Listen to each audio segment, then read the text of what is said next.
presented by Unique Films. Unique Films. हमके बता दे रे पूजवा कजली कौन से बतिया रे कजली कौन से बतिया रे हमके बता दे रे पूजवा कजली कौन से बतिया रे कजली कौन से बतिया रे होना नहीं के करत तीखी सबाते बारत मनवा हमारा घबरा ले हमके बता दे रे पूजवा कजली कौन से बतिया रे कजली कौन से बतिया रे। Mix by happy digital recording studio Chanpatia.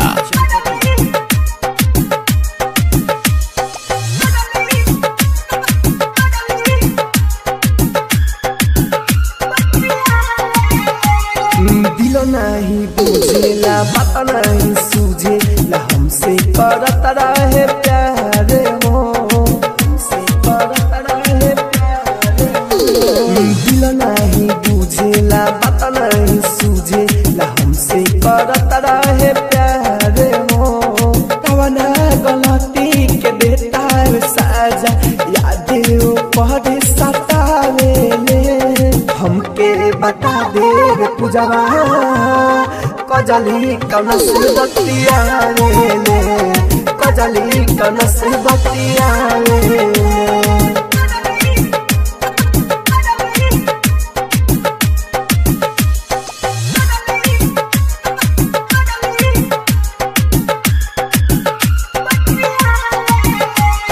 Rahu राजा धानी बढ़ल परेशानी करी कुछो बुझा तो न बा करी कुछो बुझा तो न बा राहु राजा धानी बढ़ल परेशानी करी कुछो बुझा तो न बा धीरज दीवाना अनिल सुनील के फोनऊ नया बा उठावे हमके बता दे रे पूजवा कजली कौन से बतिया रे कजली कौन से बतिया रे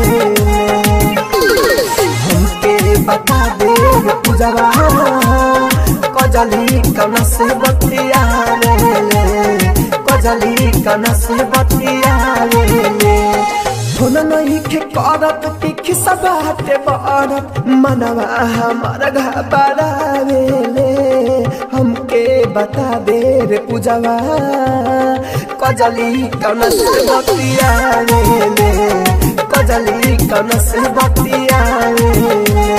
Recording by Happy Digital Recording Studio Chanpatia.